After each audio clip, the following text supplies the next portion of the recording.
Junglers are gone already, with Elise and Zac removed from the champion pool. Interestingly as well, Splyce did pick red side here, so they've decided that they want to be on that side of the Summoner's Rift to start us off. Fiora is the next ban coming out from ROCCAT. No real surprises there. I expect to see Splyce pick red side more often than not, because it will give them at least one winning lane matchup when you look at top or mid. Then they typically will pick the last pick in rotation one as the other. And that's one of the reasons why we see this Fiora ban, is they've actually been comfortable playing it into a lot of champions, with Twitch off the board here as well. It's another pick that worked out incredibly well for Kobbe and Splyce last week. Still a lot of possibilities for both of these teams, though. Of course, we are on 7.12, so a few changes that do affect champion pool. Rakan taken away by Splyce, as we said. The supports love him. You got to look for Thresh first here, maybe as one pickup that ROCCAT could opt towards. Also looking at the jungle matchup, Lee Sin up in priority with now Kha'Zix, Zac, Elise banned away. So all of this kind of is painting the picture of these early game priority champions coming from Splyce. Wadid with 3 wins out of his 5 games on that Thresh. Sencux, someone we mentioned a little bit earlier on.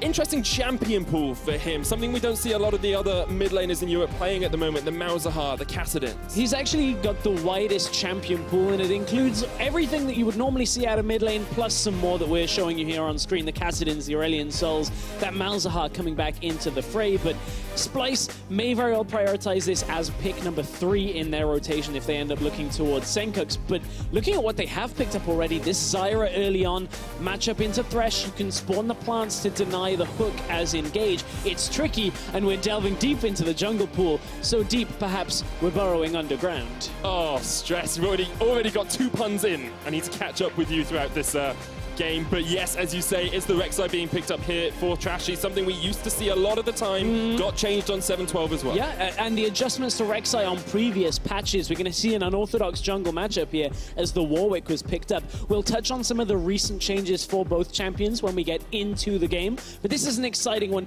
One of the first times we're seeing Rek'Sai here in Europe. Seen it a couple of times in LCK and LPL. Not always had the best of impacts in LCK and LPL, so I'm sure Trashy will want to be playing slightly better as part of this team. Now, it's the Warwick for Pridestalker and Betsy. It's locked in this Kalista for ROCCAT. A time-old combination, an age-old combination is that Kalista Thresh bottom lane. Yeah, it's a great bottom lane duo, as is the Splyce bottom lane here. Varus, Zyra, a lot of push power. You can just push back the Kalista, the Thresh, but look at what Splyce and ROCCAT really have left to phase 2.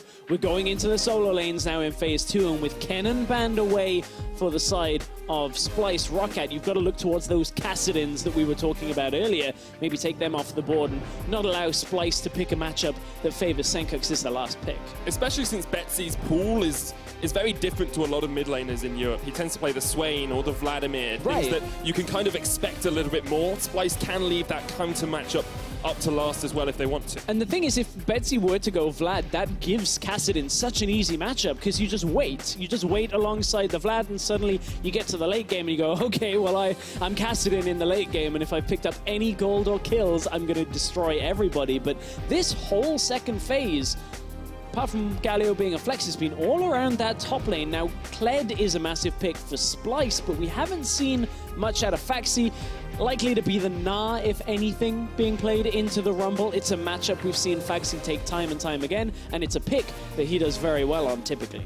That he does. It is the Rumble, as you say, for Splyce. Still seeing him picked in the top lane, even though he had some alterations, perhaps nerfs on 7.12. ROCCAT now have their mid laner and their top laner to pick. Syndra, a very safe mid, and something we've seen Betsy play 3 times already this split. With that Gnar picked up alongside it, now we look to where Sencux wants to go. This is not a 1-3-1 setup around the top lane anymore, but with Corki available, we may very well just see that side lane push and move. Taliyah, very similar style champion.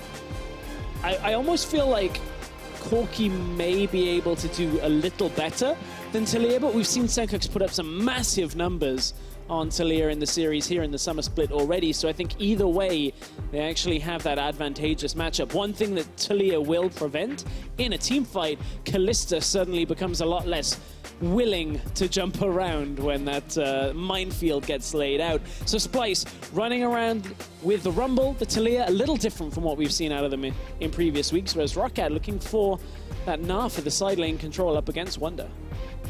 I'm really intrigued to see how Phaxi plays this week as well, because last week, even though ROCCAT did win their series, he struggled a lot at points. I think that's a fair thing to say. Had the most deaths of any player in the European LCS since Cotton X in 2014, a long, long time ago. But ROCCAT still on a winning spree. They've started their winning spree early this split. 2 games into it, we'll be looking to extend that to 3 over Splyce here today. It's a testing series for both of these teams, and it's the time at which they have to prove their mettle as well, Stress. Right, and that's where these cross-group matches have this weird, you know, properties of transit, whatever the word is, where somebody beats somebody, so that means they're better, right? So if ROCCAT beat Fnatic, who are the top of Group A, Fnatic beat H2K. And Fnatic beat H2K, but then Splyce beat Unicorns, does that mean if ROCCAT win this, then Group A is definitely better? Well, we'll have to find out, see if they are going to win it. We're going to get onto the Summoner's Rift for the first game between ROCCAT and Splyce. A battle for playoffs for ROCCAT, and perhaps the start of the road to Worlds for Splyce. Yeah, you have to look at Splyce's position right now, especially with that H2K loss yesterday. A win here would put Splyce temporarily top of Group B, relying on the Unicorns series later today against G2. So Splyce could end up today top of Group B, undisputed. And it is very much a return to form for them as well. A lot of people have been looking at them and saying, where's the Splyce of the olden days? Where's the Splyce that made it to Worlds? A little bit like H2K in that respect. And now, yesterday we saw H2K fall short at their hurdle against Fnatic. Today, perhaps we'll see Splyce be able to leap over the first hurdle on the race that is the road to Worlds for them. Well, ROCCAT seem to be a big hurdle depending on how you are doing coming into this, because they tend to beat the teams at the top. So if Splyce are challenging for it, maybe that's enough. But as we head into the game, looking at particular matchups, I think the jungle matchup, no surprise, with Warwick versus Rek'Sai is a very fun one here. So Rek'Sai did have a couple of changes to the ultimate, and some of the damage moved around on the kit a little bit more when it comes to some of the earlier clears. So expect the same things we used to see out of the Rek'Sai. Fast early clear, good ability to get into lane, and that's something that Warwick not quite so good until level 6. So we have to look at whether Trashy can utilize the ganking potential on Rek'Sai earlier. Especially Pridestalker on Warwick as well. Actually has the lowest DPM of any Warwick player in the EU LCS. 48 damage per minute.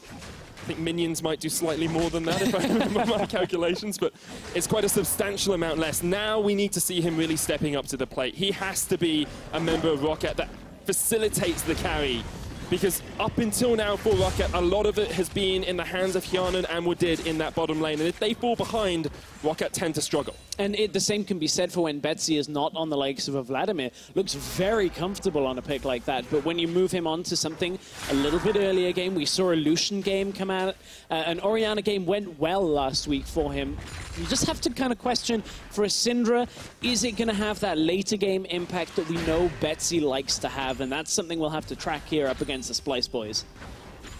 Let's talk a little bit about compositions and what these teams are aiming to do here, Stress. When you look at ROCCAT's lineup, they've got a skirmishing jungler, they've got Phaxi up in that top lane who on the Gnar can split, can join fights. What is the goal of this composition? What are they trying to do as we get into the later portion of the game? So a lot of what they'll be looking to do, at least, is just utilize the strength of the Gnar over in the side lane and try and push back and win the 1v1 once the map opens up.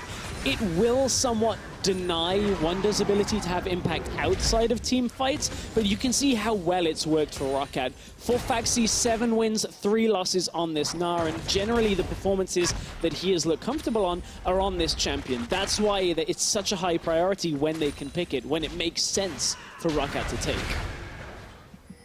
That's across the entire year, of course, including the Spring Split. Only played it twice thus far in Summer, 50% win rate on it. One of those games was against G2 though, so it's a little bit harder to judge. But it was G2 with subs. Yes, it was the I was G2 trying to give him the benefit of the doubt here, and... Stress.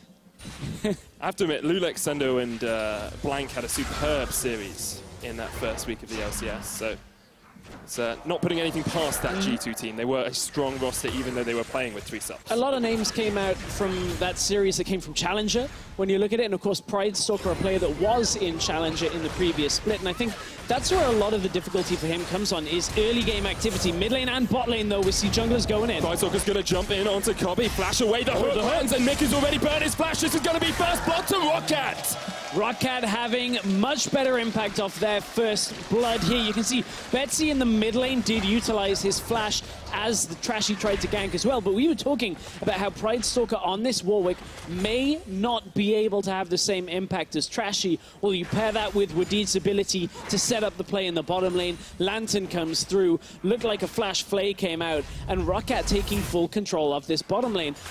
Pridestalker outside of vision, stalking his prey. Flash comes through, no flay yet for Wadid, but it was Pridestalker flashing forward that actually landed that fear. Hook looked like he was going towards Kobbe, threw the decoy towards Mikyx, gets the first blood, and that's what we wanted to see. We asked the question, what can Pridestalker do early? He's given us an answer already. Now, his early game up until this week has not been amazing. That is exactly what we want to see from him. 10th in proximity to his teammates in the early game. 10th in kills and assists at 15 minutes. 4th in goal difference, but that's because he's just farming the entire time. Now he's had a bit more impact on his team. He's already got himself a Tiamat, and he's got ROCCAT an 800 gold lead. Yeah, and this... 600 now. It's, it's okay. The farming properties, it's a little bit of a fluid gold lead, but at the same time for ROCCAT, that is exactly what they need to continue doing at the same time, though, because this ROCCAT team, when you start pairing the hook with the stun from Betsy, they can really quickly take out any one member of Splyce, and then you have the numbers advantage before a team fight. Thing is, for ROCCAT, they do have a tendency at times to get a little bit sloppy. Betsy now with no flash, he needs to play around that. Keep that in mind, not get camped in the middle lane and lose a couple of kills while his flash isn't available. But they've done a good job so far. Trashy spotted out on the Kalista Wraith. We also saw Pridestalker spotting him out on a ward in response to some of this vision we're seeing out from Splyce. And this is Splyce realizing that ROCCAT want to focus bot lane because there's no flashes for Kobbe or Mikyx, so they place 3 wards in that bot side jungle and they can track Pridestalker a lot easier. Yeah, they can get the tracking for him down early on, but then you got to be careful.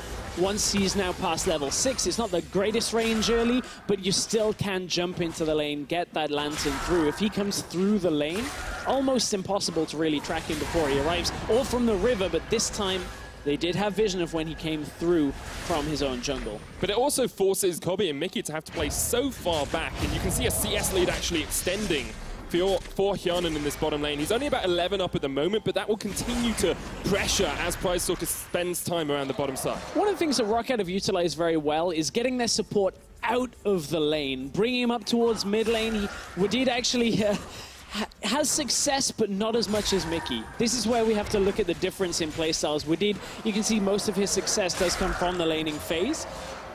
Mikyx likes to go mid lane, sit with Sencux for a while, rank 3rd for the amount of time he spends up in that mid lane. And we saw that last week as well. He was one of the ones that got Sencux ahead a lot of the time. Now, Phaxi is going to get onto Trashy here. Betsy and Pridestalker joining in. Here comes the equalizer, but it's not going to be enough. And Phaxi's looking for Mega. They might continue to chase onto Wunder. Flashes up for both of them. Wunder needs to flash away. Does it preemptively and escapes, but ROCCAT get themselves another kill. And this is all going in ROCCAT's favor here. We talked a little bit about getting this Pridestalker Warwick going. He still didn't use his ultimate from that, and now Sencux, as he sat around on a ward, has to be careful for the same kind of response. One thing, as Trashy hasn't quite hit level 6, that is important to note. Anybody that hasn't played the reworked Rek'Sai, no longer is her ultimate that global dash over to one of the tunnels. It's now a little bit more like, funnily enough, the Warwick ult, where you jump towards a target, try and get on them, get some damage down, that type of thing. So don't expect Trashy to be playing out away from the team as much as you would have seen an old Rek'Sai do. Now has hit level 6, will have that ultimate, can try and jump where Pridestalker's jumping or jump onto that back line. The ability to get damage down on Hjarnan is great with the equalizer, of course, and as you say, the Marshall Poise jumping in that worked ground is very difficult for him. ROCCAT do have this early lead, though, 1,300 gold ahead, and a lot of that sits on Pridestalker's shoulders, with him getting these ganks off, performing so much better this week than we've seen him do in previous weeks, and he's actually got 1,400 gold just sitting in the bank at the moment. Hjarnan's sitting on 1,600 of his own, so he'll be wanting to spend that, because otherwise he's not using that 700 gold lead he has over Kobbe. Yeah, it will end up going that way after the recall. You'll end up finishing off that Blade of the Ruined King, or at least getting very close to it, and that's where you can start to maybe have a little bit more presence from that bottom lane. Other itemization to look at as a hook does land. Into box, Wadid tries to get the play back, but doesn't connect. Now Mikyx, not yet 6. Hjarnan will just bring Wadid away with the Fate's Call. Yeah, always got that safety, but look, Trashy was around the bottom lane, looking to try and get towards that ultimate point. And now that we've seen Pridestalker go back and buy again, he's picked up the Skirmishes Saber, already had the Tiamat from earlier. His counterpart, Trashy, what a lot of people are doing on Rek'Sai is building warriors first into full tank. It gives you a little bit more skirmish power in the early game. Rek'Sai still has quite sharp claws to dig in. Some people do build full tank, but then you end up becoming almost just a crowd control bot, where you're looking for that knock-up, which isn't quite as good on Rek'Sai anymore. You only knock up the one target and knock back anybody else that you clip with it, so it's not quite as good as it used to be. They have buffed the AD scaling off that in this patch. It's now double what it used to be, from 0.4 up to 0.8. Still not massive, especially when you're building sort of bruisery items on that Rek'Sai rather than full assassin. Would work a lot like Nocturne, I guess, if you had full assassin Rek'Sai. Pridestalker gonna go on the hunt for something, but unable to prowl his way around the river. Now, 10 minutes in, we have a 2,000 gold lead for ROCCAT. Those 2 kills sitting pretty in the bank for them, and they're starting to pick up bits and pieces of items. Pridestalker's going for the Skirmishes Saber here on the Warwick, and we've got a Hex Drinker first for Phaxi as he trades onto Wunder in the top lane. Yeah, and Phaxi's build is based predominantly off just dominating out in that side lane and making sure you can get damage down. It's not a team-fighting Gnar build where you might look towards Courage of the Colossus because you want to get that big Gnar and get a massive shield from it. Frozen Mallet after the Hex Drinker, you end up just whittling down your opponent, and that's where this all comes from. Expecting to see Wunder concede a lot of this lane the later we go, but for now, Wunder is able to just farm it out with that Seeker's Arm Guard on and just make sure he can stay safe. Has had to back behind his tier 2 now, as we see Phaxi proxy farming up towards that top side. Many a Singed will be watching on in hope and anticipation that perhaps it becomes meta once again. Let's look across the board. Let's take a quick recap of how the key players are doing in this game. So we focused on Sencux in picks and bans. Hasn't really lost out too much. Did have to burn his flash there. Still ahead in CS over Betsy, about 15 farm or so ahead. Yeah, and Betsy, of course, without that flash, had to concede some of the lane. Sencux able to transition back into the mid lane as soon as he's left to shop just that little bit faster. So to be expected, but nevertheless, that first blood does offset some of the gold difference between the two. But Splyce maintaining this bot side jungle control. Again, every time we look down there, wards heading towards Hjarnan and Wadid. And so far, it's Wadid that is getting the best of the support battle between the two with that first blood assist to his name. I think the question now becomes for ROCCAT, though, how do they play from this position? They're not... Recently, they haven't really had such strong early games. They haven't really had Pridestalker facilitating this much. Right, but they're just going to continue what they've done already. Pridestalker, I believe he has snuck down. He at least came to the lane early enough that if he waits around, Splyce will not assume he is there. It was so long ago that he's just waiting to try and get an ult, maybe the Lantern. Got to be careful he doesn't wait too long, though. There's a ward here in the tri-bush. Yeah, so it spotted him coming to the lane, and then he sat there for like 20 seconds. So Splyce may very well have moved up to the lane. They didn't in that case. Didn't get caught out. And actually you can see Splyce reacting to it, saying, we know the jungler's on the bottom side, let's go top, let's clear out some vision, perhaps see if we can catch Phaxi underneath his tower. We're unable to do it for the time being. And Hjarnan and Wadid have got a little bit of pressure on this turret down towards the bottom side, but Kalista's not the best at taking down these towers early on. Hook not quite going to connect from Wadid. Yeah, just kind of a shot in the dark by Wadid, trying to just punish Kobbe if he moves the wrong way under the tower. But you can see already the farm lead, the kill lead for Hjarnan is the right basis for ROCCAT. And this is the kind of performance that we like to see from them. They having the early game is certainly something that we can't say has happened in a lot of ROCCAT games. So this one starts out in their favor, and hopefully we can see how they can look to transition this into a mid-game lead. And one thing ROCCAT have done really well as well is play around how strong Kobbe and Mikyx are as a bot lane duo. In pure 2v2s in that bottom lane, Kobbe and Mikyx have the highest damage in trades of any bottom lane when it's only 2 people versus 2 people. So what Wadid and Hjarnan did was bring Pridestalker down, say, we'll put them on the back foot, and then they won't want to go aggressive on us. With the Zyra, who has so much early damage, with the Varus, who has so much early damage, they won't want to try and pressure forward to us, and we can have a pretty easy farm lane after that first blood. But what ROCCAT have to be very careful of is as soon as Wunder gets involved in this game for Splyce, if they bring Trashy, bring Sencux, bring Wunder, Sencux will be able to get out of his lane a lot faster than Betsy will. And if they end up in a 5 versus 4, ROCCAT cannot really afford that. You can see some damage went on to Betsy in the middle lane from a small trade from Trashy and Sencux, but it wasn't an all-in there. Didn't see anything like the Weaver's Wall come out, so still a bit quiet for Splyce, waiting for their first opportunity to utilize this composition. And it is a slightly different composition to what we've seen them be successful on. This isn't the 1-3-1. It's now a little bit more reliant on team fighting and grouping up with Wunder coming into the fight early. And it's interesting you decide to draft that sort of composition against ROCCAT, who last week against Fnatic showed us that their team fighting is pretty A-OK, pretty on par with some of the best teams in Europe. At 15 minutes, ROCCAT tend not to be in the lead, but this game is their 16th across the EU LCS in 2017, where they have a gold advantage. 2,000 as well, a substantial amount for the 15-minute mark, and they're slowly eking more and more out of this Splyce team. And this is significant growth for ROCCAT over the last 6 months, realistically.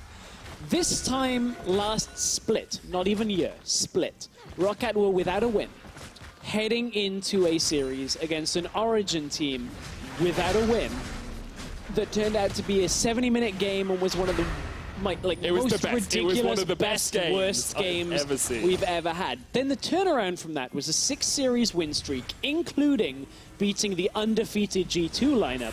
And now last week, they beat Fnatic. They at least have a lead now against Splyce, who are challenging for the top of Group B. What a significant turnaround for this team. And a lot of it came from the introduction of like a sports psychologist they talked about. They've now adjusted players. They've got to try and be careful as the Splyce guys were heading down to the bottom lane, but even then, they hold their mettle. They're able to just deny anything from happening. No summoners burnt there as well. Phaxi does still have TP if they want to come down. Wunder's going to get forced back by Pridestalker up towards the top side. Has to flash as Pridestalker jumps in.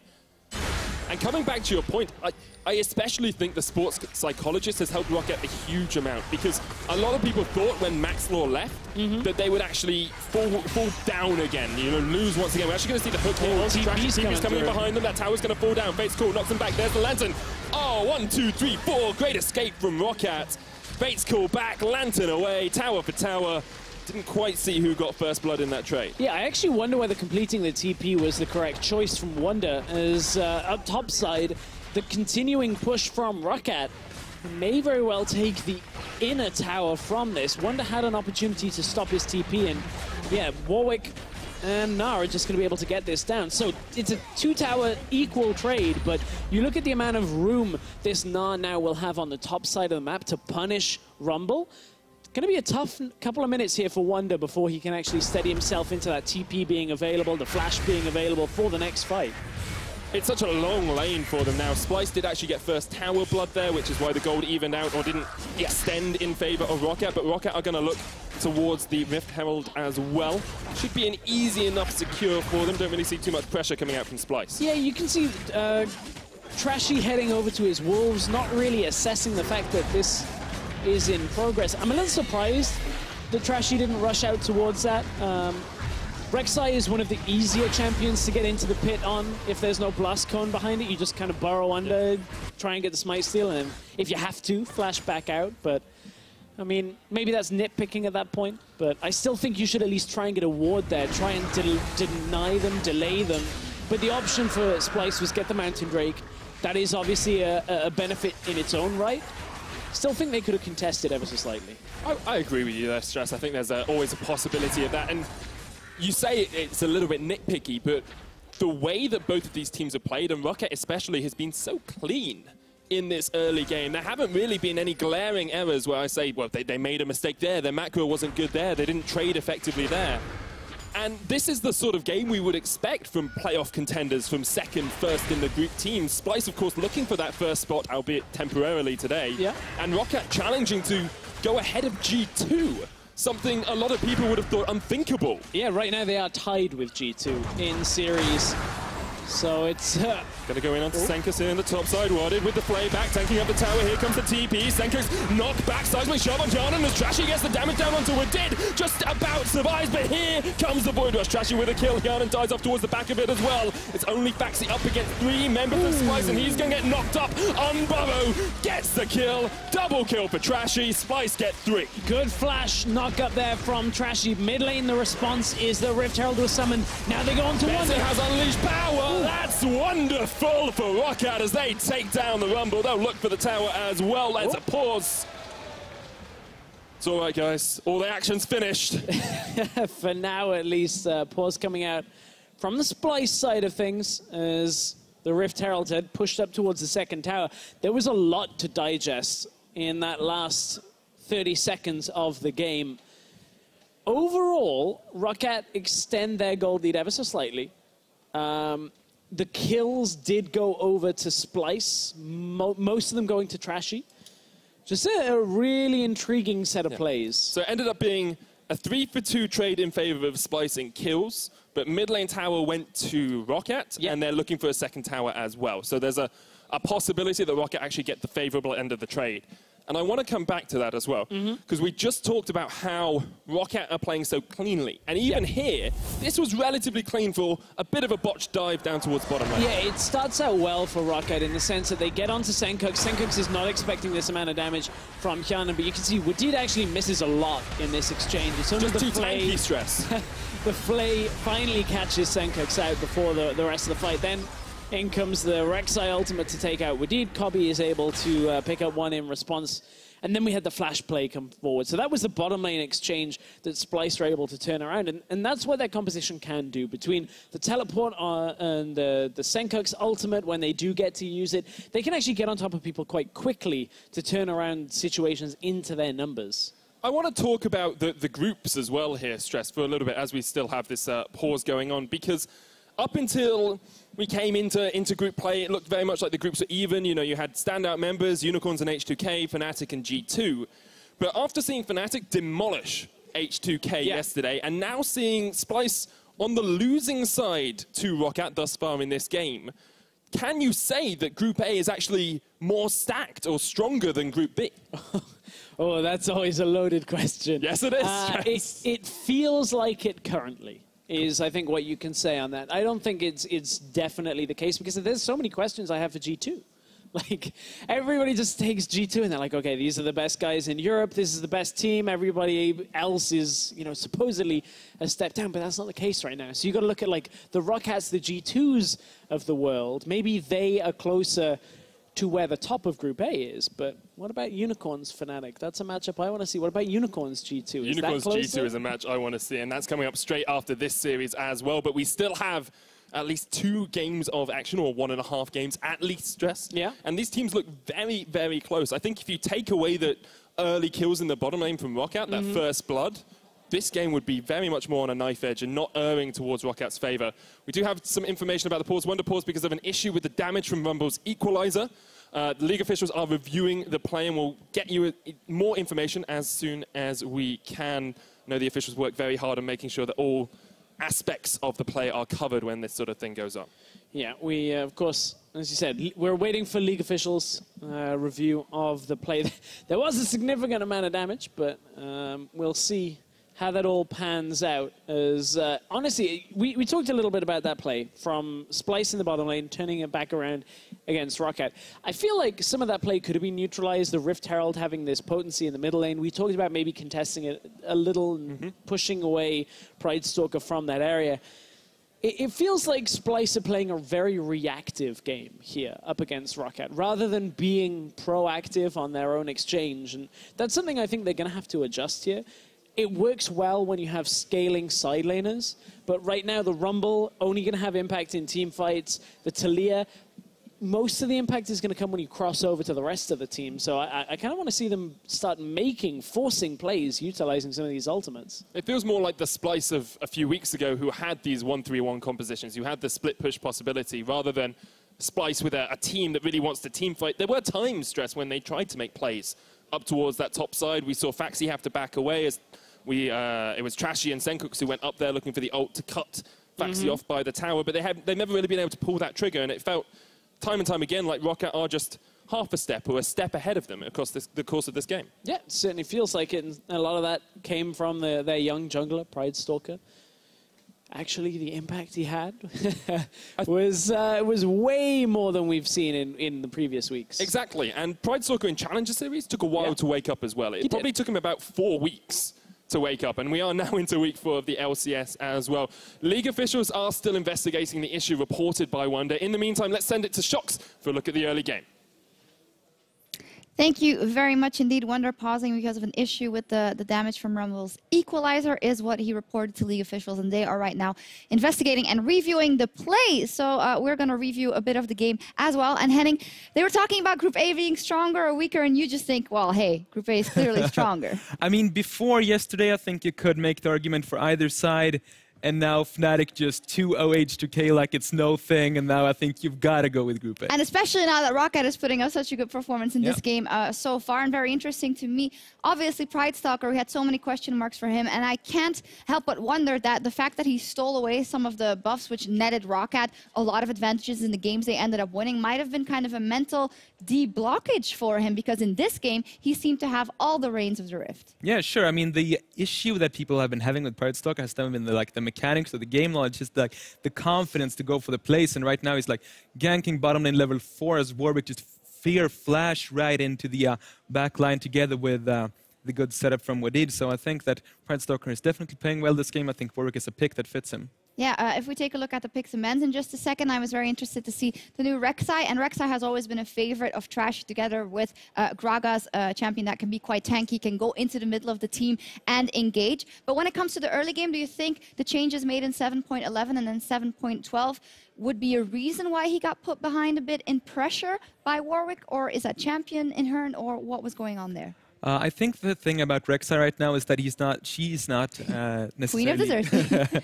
You got to keep track of that. But she's not necessarily weaker than before. I think that she can put up at least as good of a jungle clear and early game skirmishes. So I don't think that the rework of the champion is a reason that Trashy has not been able to keep up early game with Pridestalker. I think it's just Pridestalker communicating better with his lanes, and I think there's better gank setup for Pridestalker compared to Trashy. Yeah, it must have been much more proactive than he has been. Something that you were speaking about as well when Kennen was left open and we looked at the picks for Wunder. Yeah. You really thought he was going to go for that. Why in the end do you think he didn't and opted for the other pick? I think that's Splyce's style.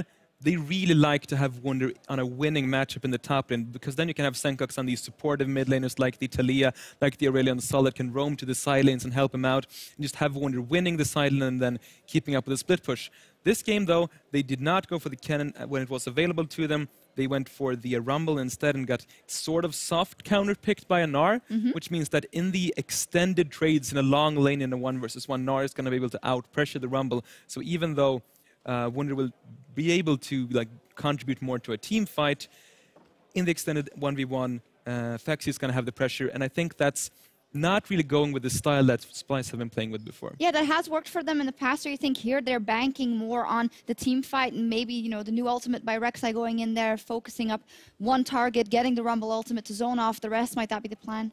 Yeah, I mean, last week they were able to out-team fight the Unicorns of Love, which is saying a lot. Yeah. So I think that they might have adapted their style from last week and go from these more sort of a team fight-focused comp. This is like a team fight comp with a strong early game, and I think that's something that could fit Splyce after what we saw from them last week. Right now, not doing too well in the early game, though, and that's where this... I mean, they should be somewhat strong in the early game, and it's not working out for them. Yeah, I do have an update, so I have to interrupt you for just a second. League officials, they have determined that there was indeed an issue where Rumble's equalizer did not do damage to caster minions, and officials are now meeting with the teams to discuss further action to take. So we will be updating you as we go on, as we were speaking about Splyce, their team composition and the plan in this game, because we haven't been seeing much of a plan, sadly, and I don't think that's too much to the detriment of Splyce, because ROCCAT has just been playing extremely well, and not just in making early moves, but also capitalizing on it and taking objectives, which is a huge leap for them. Yeah, I mean, taking these towers are very important, especially when you get the split pusher in the Gnar versus the Rumble. So having the Gnar like in just a normal 1-versus-1 lane with the Rumble, you're not going to really be able to punish him. But if you have the extended lanes, if the towers are down, especially if you got like a frozen mallet on the Gnar, you can just chase down that Rumble, and there's nothing that Wunder can do against that Phaxi. So I think that trading the towers in the side lanes here is beneficial for ROCCAT. We also got to see that on the map right now. As the pass is coming in, the mid lane tower tier 2 is actually getting sieged down for ROCCAT. So if ROCCAT would be able to get both tier 2s on the top side of the map, that would just give them such an immense control over the top side jungle. Yeah, I do believe we have a replay of that we can pull up where there was a skirmish in the bottom lane, and in the end, both teams are able to capitalize and focus more on the map and get some towers off it. So Shax, tell me, what does Kalista and Thresh do? This duo, they hook and they shoot people. They are so good at saving each other. Look at this. They're able to like get from tier 1 to tier 2 tower in like 1 second because you got the Fate's Call and the Lantern. If you're Splyce, you should know this. You should know that they will be so good at just getting away from the gank, and Rumble TP completes towards the bottom lane. I'm not sure if that's the correct choice. They are able to trade tier 1 bot and tier 1 mid for 2 towers top.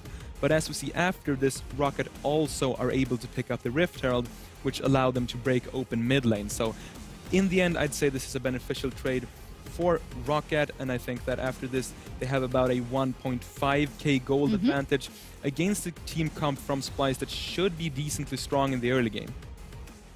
Right, they also take the Rift Herald, because in the end that would have been advantageous for both teams, or kind of even, but they take the Rift Herald, so they have a card in their back pocket for later if they get a bit of pressure in each of the lanes. Where do you think they'll want to put that pressure, or where do you want to put the push the advantage out? Is mid lane now the priority for them? Yeah, for sure. I think we actually saw them use Rift Herald in the mid lane before before the pause went down. I definitely think that's the right choice. I mean, if you can choose any lane to bust open, it's going to be the mid lane for the jungle control, and especially when you already got 2 towers on the top side.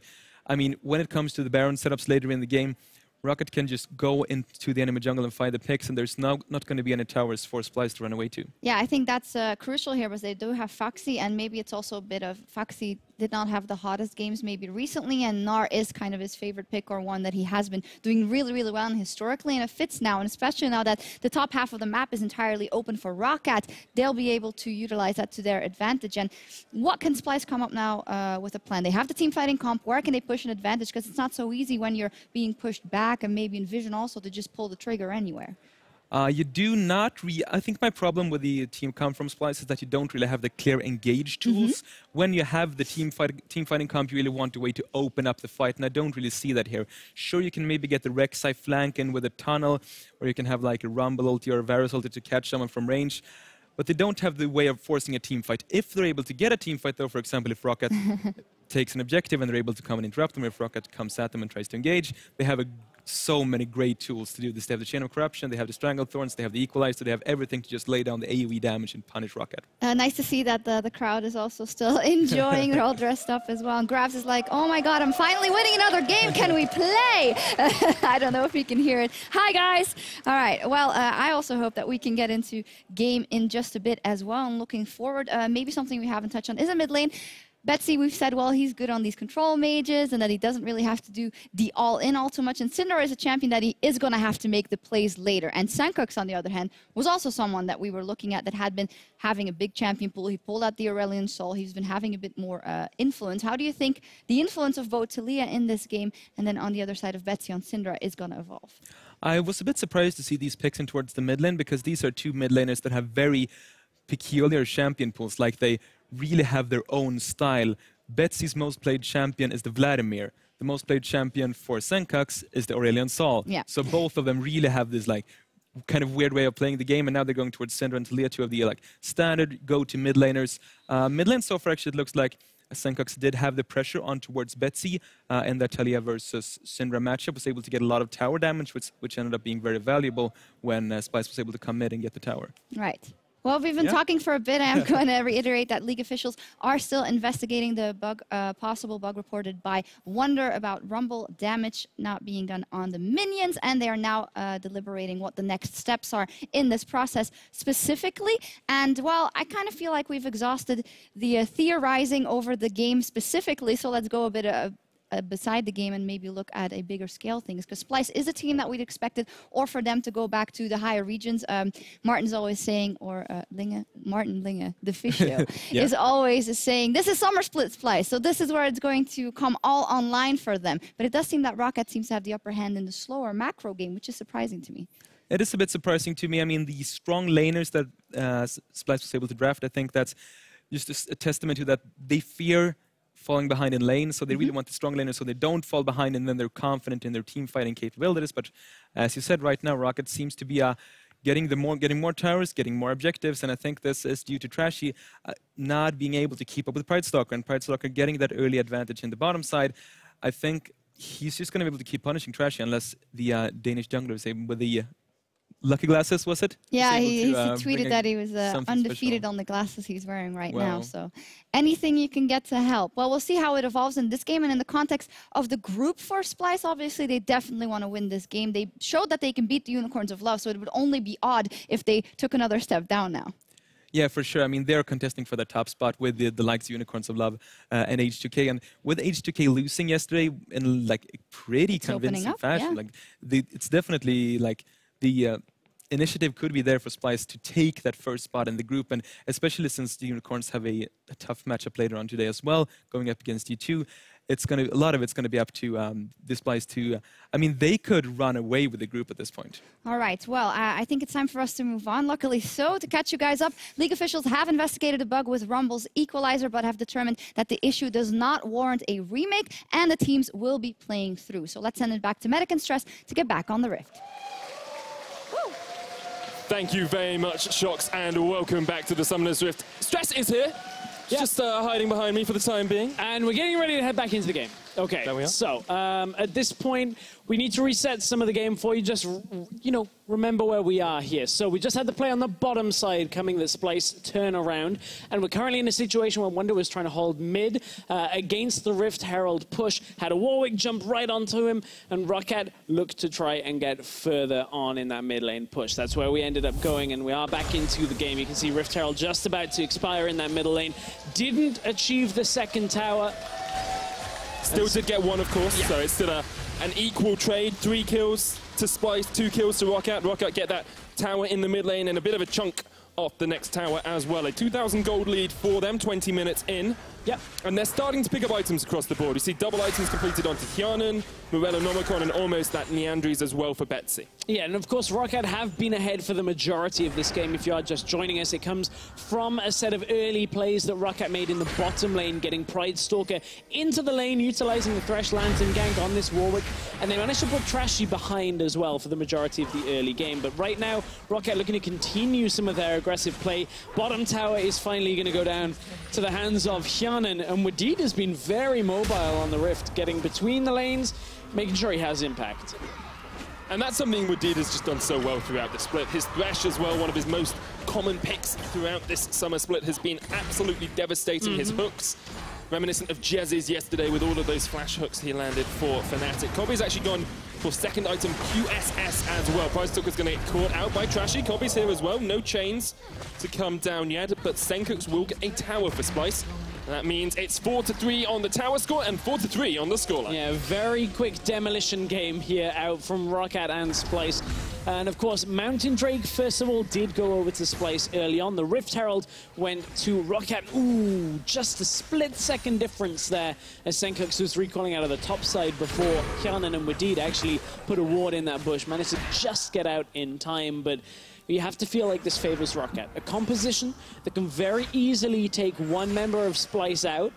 With this Syndra, with this Thresh, the Warwick is going to be very difficult to deal with the longer we go.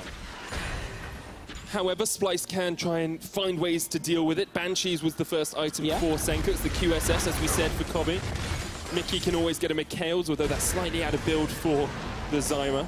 Can dodge, can flash away if you want to. And if ROCCAT go for that aggressive play, try and pick someone out, and aren't able to connect onto anyone, then perhaps we'll see Splyce be able to turn it around. They've got great zone control with their composition. Yeah. And this is where one of the dangerous areas come from, is the fact that ROCCAT are pushing forward with wards behind them Sencux is trying to come down towards the middle lane. Yeah, here comes the Weaver's Wall. Where's the teleport? Hjarnan gets knocked back and he has no way to escape. The hook onto Trashy into the box. His Pridestalker as well, though. Hjarnan is going to get knocked up. It's a 1-for-1 trade as ROCCAT retreat. The equalizer comes out. Splits Wadid off from the rest of the team, but Sencux is unable to chase any further. Meanwhile, in the top lane, Phaxi continues to push. Yeah, once again, Phaxi having the impact outside of the team fight here. Didn't choose to teleport down, but is able to push. Camera here, by the way. Can see Phaxi here. That was Mega Gnar on the big screen and Mini Gnar on the small screen. Just able to, yeah. Get it stressed? It's a two Ronnies joke at this point with you and I. Although if you're the big Ronnie, that means I'm the funny one. So I don't think that's completely true. No, I'll take that. Your pun game has been on point. That's a lot of people not from the UK really confused about that, but just... Well, my real name's Airman as well, so it's a Ron. Ah. A Ronnie. Yeah. Anyway, ROCCAT now 5 kills to 4 up still, only with that 3,000 gold lead. Have some vision control in the river, but if you look at Splyce's vision as well, they've got good control wards on their red side, and they are spotting out any aggressive plays from ROCCAT.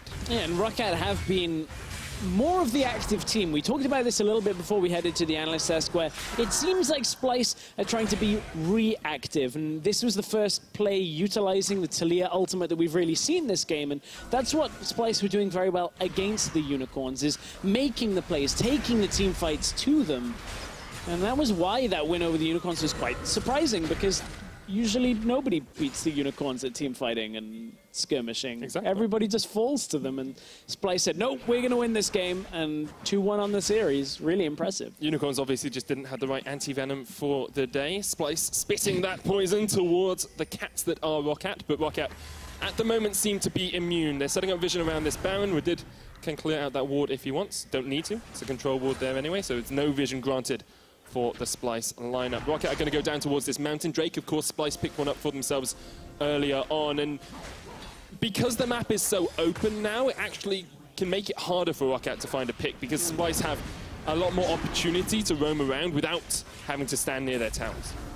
Talk about having the right anti-venom and that. I thought Harry Potter taught us that, like, unicorn blood gave, like, life properties, and you should be stronger from it. You have to drink it, I mean, oh, okay, I guess Splyce didn't figure that bit out last week. That was the problem. That's why none of them look like Voldemort. That's true. They've got to a point where they're not taking the lead in the game. They clearly didn't listen to Professor Quirrell and Philosopher's Stone, but something you've got to listen to in this is at least the way ROCCAT move towards that Baron. With the Kalista, with the Gnar, you'll be able to take that down quite quickly, so if ROCCAT do end up going over there, taking control of the Baron pit, then Splyce will be in a little bit of trouble. That's why they're putting so much focus around it right now with those wards. Actually, something we've seen so well from both these teams this game is trading of objectives. So there we saw ROCCAT go for the mountain, and Splyce said, okay, we'll get vision around the Baron. We'll make sure you can't sneak that one away from us later on. Even with Phaxi continuing to push up towards that bottom side, Splyce have been able to react a lot of the time, and it would have been very easy for them just to fall behind here and lose out because of ROCCAT's strong early game, but they've kept it within this 3,000 gold marker, and it means that they always have a chance in the game. Trashy's going to jump in, Betsy gets knocked back, rooted down, that's a shutdown for Splyce. Couldn't even trade for Mikyx's life, but here comes Wadid and Hjarnan. This is brave. This is so brave from Wadid and Hjarnan. Fate's call comes out, knock up onto Trashy. Here come the rest of ROCCAT. They're trying to catch Splyce between ROCCAT and a hard place, but Trashy does so much work in the front line. That's a kill for him. Phaxi, the last man standing for ROCCAT, as Splyce absolutely destroy ROCCAT. 2 fractured fights in Splyce's favor. Good flash from Sencux. Phaxi's still going in, though, does get the stun. The barrier comes out, seismic shove comes back, but Phaxi's not knocked away, and Sencux is gonna fall. Phaxi bringing some hope back for ROCCAT. Yeah, Sencux is sticking around a little bit too long. That will be a detriment. No side lane Baron buff for now, at least in one of the lanes here. Wunder will have teleport available, so he can go out towards the side lane. Phaxi can match it and try and play the 1 versus 1 now that he's got the frozen mallet. But this fight all started with that catch onto Betsy. Flash knockup didn't quite land as Betsy flashed it out initially, but Trashy was able to at least get the knock back by the looks of things and was able to at least continue that fight. Then Sencux cuts off Hjarnan and Wadid from the long escape from this, and Trashy just takes up a lot of the ROCCAT time here. Good Zyra ultimate. Again, zoning back ROCCAT, splitting the fight in half, and from there, Phaxi, he's built for side lane split pushing, but that doesn't mean he won't deal with a pesky Taliyah. His flash came out already. Sencux still wanted to fight. I think that's the problem, is once you've already got away from this situation, just let the Mega Gnar go. You're going to lose that fight. Oh, Sencux, no flash. Sencux going to get jumped on, no flash. As you say, here they come, all of ROCCAT. Just appeared from thin air, and Sencux is dead once again. That's a great response, and I'd love to have seen the setup on that a little bit more out of ROCCAT. See how they got into that position without Splyce actually figuring them out, because, of course, Splyce should have had those empowered recalls. Phaxi does have another flash away from Mikyx. This is so good from Phaxi. And this is why it's one of his picks. I mean, it doesn't look all that flashy, but Phaxi comes in, just walks up to someone, gets a flash twice in a row now. That has translated into kills and tower kills, because look, bottom lane, very low. Mid lane, low from the Rift Herald push earlier. Means ROCCAT have a lot of gold just waiting to go in their favor. And Splyce have the Baron here. Yeah. Splyce are the team that won the last fight, and they are the ones on the back foot. As ROCCAT make a great pick down towards that bottom lane. As you say, superb setup by them to do that. The gold basically even between these two teams now, and this is such a close fray between these two guys. So this was the setup. Thank you very much to our observers for getting this in our view. The lane was pushed up far enough that Sencux didn't see anybody come up. Phaxi jumps the lane first. Sencux thinks he's just about safe, and it's an easy pickup for ROCCAT to get that first kill in that bottom lane since the Baron buff was picked up. Hjarnan and Wadid standing still outside of the bush, because obviously Trashy can't see them anyway, so it doesn't matter if you're in the bush or outside of the bush. Just looks really odd when you see it. Phaxi's going to jump in onto Mikyx. Here's the base call as well. They know there's no flash for the Zyra, but the equalizer is going to come down, and that's going to burn straight through Wadid. ROCCAT lose one. Splyce about one taken down as well as Trashy gets onto the back line, but Hjarnan's doing work. Kobbe chasing up against Betsy. Betsy wins that one. Sencux the last man standing once again for Splyce. And it's 1 versus 4 remaining in favor of ROCCAT here. They've already got themselves a teamfight win. Now they move towards the mid lane and up against the Baron buff. ROCCAT have completely neutralized Splyce's pushing power because of the lead that accrued earlier on. Look at how well ROCCAT have played this anti-Baron buff. They're going to get an inhibitor tower out of it, actually extend the gold lead. They'll get the inhibitor as well, and Splyce, after coming back into the game and looking like they were on the front foot, have been absolutely rocked by ROCCAT. And Pridestalker, he's on for a personal best. Previously, he had accrued 50 damage a minute. He had accrued total 3,500 damage on Warwick across all of his games. Because of fights like this, he's broken it in one game alone on his Warwick. And you can see ROCCAT just in full control. Kobbe taken down on the side. Betsy had an easy route into that fight. And ROCCAT have broken the Baron buff of Splyce and pushed them all the way back to having a gold lead again. 3,000 ahead for ROCCAT now. And I think the story of Pridestalker in this game and in this series thus far is one of the key turning points for ROCCAT. He has had such an impact in this game. He has been devastating from basically minute 3. And Splyce just haven't been able to deal with him. Trashy, you know, has had some good plays, but Pridestalker has always seemed to be that one step ahead, that one move ahead of this Splyce lineup. And the interesting thing is, while there was the Zac ban, the Elise ban, the Kha'Zix ban, we saw Trashy have good performances on Lee Sin. We questioned whether he could play the Lee Sin a couple of weeks back, and he actually showed up, looked very strong, opting for this Rek'Sai. And Rek'Sai is by no means a bad pick, but it just doesn't have the same impact, especially from behind. It is so difficult, because Rek'Sai is a 50-50 champion, and you're dead. Not really 50-50, there's no smite on the enemy team. Wadid's going to land the hook onto Mikyx. Hjarnan has to use the QSS. They get the Dragon, it's an Infernal. Splyce going to retreat.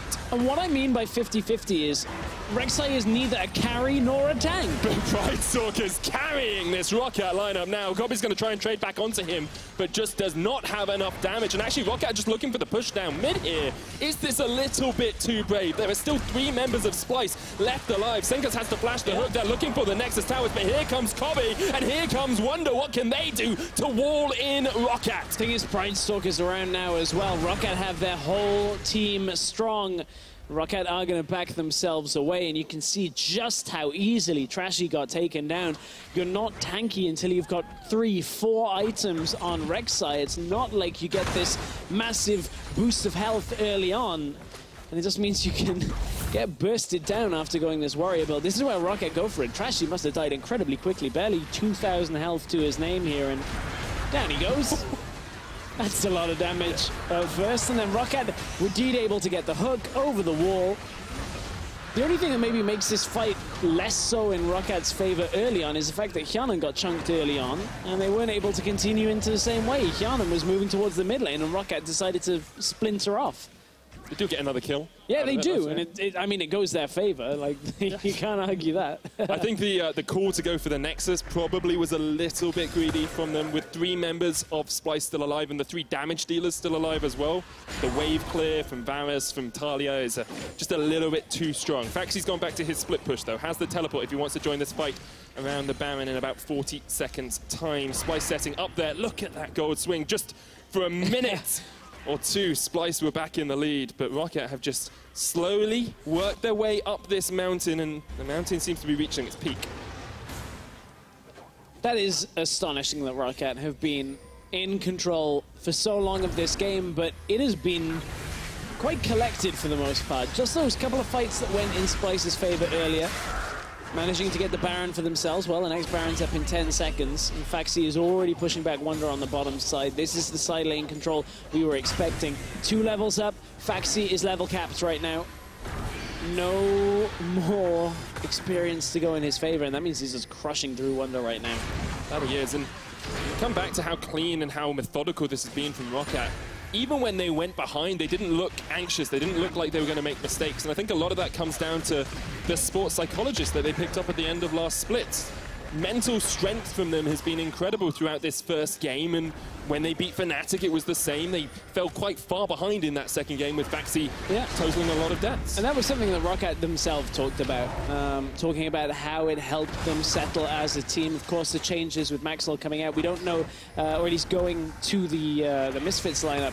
Don't really know how that impacted the team behind the scenes, but it looks like they're playing some of the best we've seen all year, at least here up against Splyce. And Betsy was saying when Pridestalker came on, he said, I think he's mechanically better than Max Law. He just doesn't quite have that shot calling yet. And it seems like in this game they found, I don't know if it's Pridestalker, but they found a shot caller, found someone who can make them make those plays in the early game, make Pridestalker be that little bit more aggressive, be that bit more on the front foot.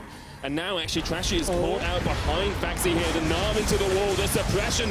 Trashy just locked up for days. Will try and jump away, but he jumps straight back into the ROCCAT team. Wadid is low though. It's going to be a 1-for-1 trade as ROCCAT do just have to back away. Can't take anything more against Splyce for the time being. Yeah, ROCCAT used a couple of their big ultimates there with the box. Hjarnan's ultimate as well, Phaxi's ultimate. They can't really look for round 2 on this fight. That means Splyce get a moment here to at least secure some vision control around the Baron, because ROCCAT did just all recall away.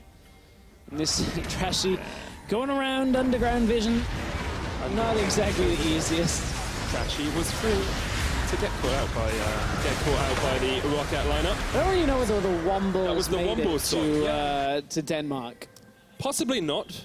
The Ronnies probably didn't make it either, no, but we're going with as many English references as we can today. British references, sorry. Gonna go for the Baron once again. Yeah, thank you. We'll just chunk that one down. I've had videos on. I've had enough of my co-casters making fun of the Welsh for enough of a split. Right, at the moment, ROCCAT are going to secure the Baron. No contest from Splyce as Trashy was all the way back in base. And now ROCCAT with a Baron buff. Will it be their undoing like it was Splyce's earlier? You have to figure that with this Gnar built for the side lane, able to just continue to push, ROCCAT having the strength they already have from their gold lead when it comes to fighting power, plus they got an Infernal Drake on top of that, they should be able to kind of walk this one in, almost. Although, we've talked about damage, that's quite a lot of damage just in itself coming from Mikyx. Typical Zyra support player there. Yeah, well, you know, most damage in the game. We were looking at supports to build Locket, and maybe a Redemption. Knight's Vow. No, Mikyx still got Leandries and Sword Boots, because he's Zyra, so why not? Yeah, why not? I mean, that makes sense. Also, you're not focused in a lot of fights. Actually, Phaxi's being focused up towards the top side, and ROCCAT are unable to react to this. Phaxi will burn down as Wunder gets the flame spitter out, but he manages to jump across the minions and across the wall. Here comes Pridestalker. Wunder has the flash.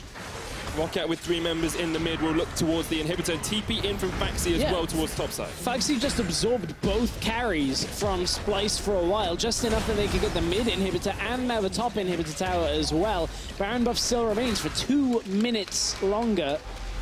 And with the Elder Drake coming up, it should be easy for Hjarnan and Wadid to take this, even with the Rift Scuttler vision there. This is a Rend Kalista, remember? So there's no real way of Smite stealing through. Splyce are making a beeline for it, though. They're going to see if they can contest, but already 3,000 HP on that Baron is going to be a pretty easy Rend for Hjarnan, and there it goes. The opportunity there, though, is if they wanted to fight. Phaxi, of course, didn't have teleport available, but he was out of vision in the topside jungle.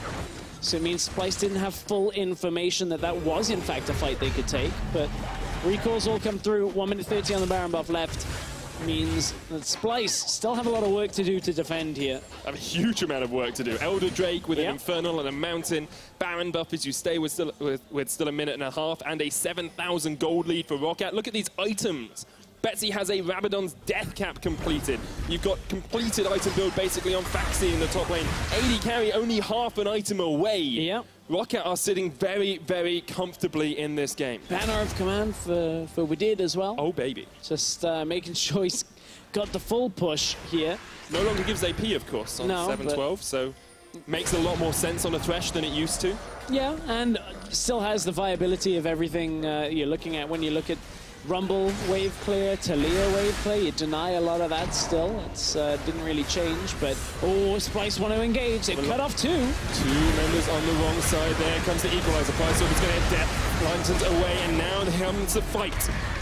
Trashy's just dead. Again, like he just disappears in the middle of the fight. Tries to use the void. Just a hook onto Wunder. He gets pulled back. He's going to try and turn this one around as Mikyx puts the damage down onto Pridestalker. Wunder's dead. ROCCAT still have 5 members left alive. Make that 4. As one gets shoved back. Phaxi looking for the Nexus towers as the rest of ROCCAT will push down in the bottom lane. That will be the first Nexus tower falling just about. How does that go to Wadid? it's the banner of God minion. Bob doing work there for ROCCAT. They're looking for the Nexus. They want to go 1-0 up. Sencux knocks back. Kobbe flashes in. Is it too little, too late? I think it is. ROCCAT clean up the fight. They get all 5 members of Splyce, and they will get the Nexus as well. 1-0 to ROCCAT. And they did it, winning a 4 versus 5 in the bottom lane as Phaxi with the Gnar took the taxi all the way to the Nexus. Make sure they got the win on this one. And that is a very different ROCCAT than the ROCCAT that beat Fnatic. Even so, they won against Fnatic, now winning game 1 against Splyce. That was a 3-1-10 game out of Phaxi. Dominant performance out in that side lane, coming a lot from the draft, of course, but ROCCAT playing very well around things that typically we don't expect out of ROCCAT. Syndra for Betsy, good pick for him here as well. And I think we have to come back to who we focused on in picks and bans. We said it's on Wadid, it's on Pridestalker. They're the ones that really need to step up to be able to carry this ROCCAT lineup. Wadid played incredibly well. 14 kills out of 19 he was involved in. Very strong roaming. And then Pridestalker as well. 13 kills out of 19. Early game focus from him. Great damage across the board. As you say, in this one game, he's done more damage than his entire Warwick career in the LCS. It was just so much cleaner and so much more macro-orientated and so much better strategically from ROCCAT. It was, and we have to look at that ROCCAT playstyle and how Splyce played a different playstyle that they have succeeded with as well. I see where Splyce were going with the draft. It does make sense, but at the same time, this hasn't been what we know Splyce can do, right? It didn't encompass the 1-3-1 setup effectively because they were running like a teamfight pick with a Rumble. The Rek'Sai isn't necessarily a split push that sometimes we would previously see out of the jungle as well. No more since they changed Rek'Sai. And I just felt like a little underwhelmed from Splyce. I think ROCCAT did very well. I think Splyce didn't really live up to what we've seen from them. Well, ROCCAT did get the win to start off the series. Shox and Henning are ready to tell you more. Well, thank you, Medic. And I actually think, the hanging, is he going to get a fist bump? Yes, smooth. All right, I was going to say that Medic and Stress's height difference is kind of an allegory for how the match went.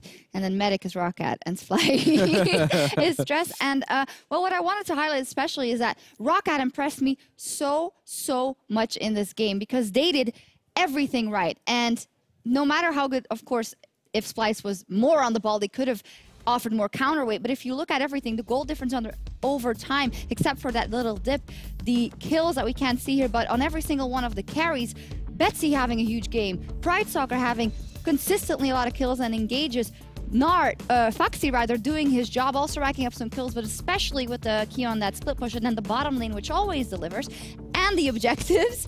Man, it was just all good for ROCCAT. Yeah, I agree with you. I'm impressed by ROCCAT. This is a textbook split pushing like play style.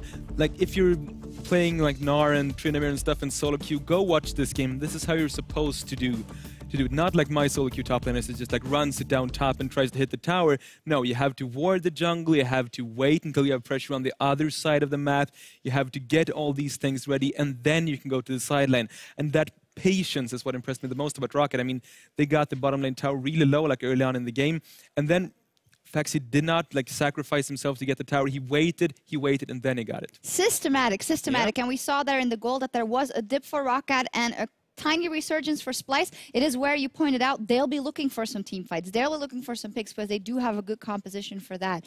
And our first replay is we're going to take a look at that one moment where Splyce said, hey, we are still here. And they managed to get a pick on Betsy. Yeah, gets a good pick on towards Betsy right here, and this is what they want to do. I mean, they pick a losing matchup for Wunder in the top lane just to get the stronger team fights, and this is going to be the team fight afterwards. And this is where Splyce is really strong. This is exactly the kind of fight that they want to take, and like just having a 5 versus 4, that's just icing on the cake at this point. So fighting with like Zyra and Rumble in these sort of tight corridors in the jungle, it's exactly what Splyce wants to do before this fight, before the pick onto Betsy. ROCCAT had a 3k gold lead afterwards. Splyce gets Baron and equalizes the gold count, even though Sencux gets caught out by Phaxi. That's so frustrating. You're a tank, well, an off-tank, but you still tank. Yeah, doing a lot of that AD damage, and I think this is just...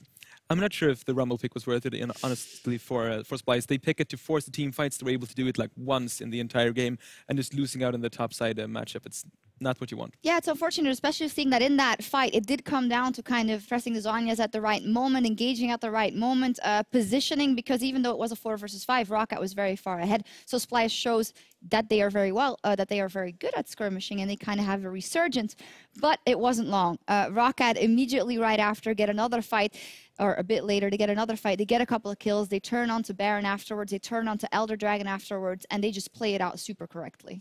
Yeah, for sure, ROCCAT just knows what to do on the map with this sort of split-pushing composition. They also have a lot of pick potential with the Syndra and the Thresh. As soon as someone on the side of Splyce missteps, they're going to be caught out. You can't say the same for the side of Splyce, though, as they really didn't have any way of forcing the fights with this sort of team-fighting composition, which is really something that you do want. Yeah, let's take a look at one of those team fights for ROCCAT, then the ones that they... Well, they had a couple of very well-placed ones. Combined with the split push, it was absolutely detrimental, and combined with Kalista, who obviously can net you the objective the minute you get an advantage in the team fight after. Yeah, such a decisive shot calling from ROCCAT. They just know exactly what to do. Everyone goes at the same time, and Phaxi just from being able to split push on the side, and absolutely huge. Betsy also makes so quick work onto Kobbe there. I don't really notice it in fights like this, but Pridestalker, we say he's done good throughout the entire game. What is his job as Warwick in a messy fight like this? He's the big front line that's just supposed to be disruptive. He's getting in there and everyone has to deal with him. They have to do something about him. He's not a huge damage dealer, but he's something that... He's in your face. It's in your face, he has to be dealt with, and with the damage reduction on the E, that's going to be very hard to do. Yeah, I was also impressed by Betsy. I said it before in the... It's not a brief pause. In the pause, that Syndra is a pick that usually I wouldn't associate with Betsy too much in terms of carrying, but he stepped up. He did fantastically, as did the entire team. And, well, they net themselves a win. They could be on a way to 3 straight series wins if they can win that next game. So what is it going to come down to? Splyce wasn't able to play their game. Is there a change here? You don't want to see the Rumble, I don't think. Is the Rek'Sai part of the problem? What would you change, Henning? I think Splyce has to change up the draft. They cannot be happy with what happened in the first game, so either get a winning matchup for Wunder in the top lane, maybe get the cannon as they could have gotten this game, or if you really want to go for this team fight heavy style, which could also work out, you have to get some sort of an initiate or a big engage. Like, you can't rely on Trashy landing the flash on Burrow on the Rek'Sai, because that just didn't... I don't think that happened like once throughout the entire game. All right, well, they are discussing it right now. Splyce, we'll see what happens. ROCCAT, they look to stay on the winning track against Splyce. Game 2 is right around the corner. Stick around.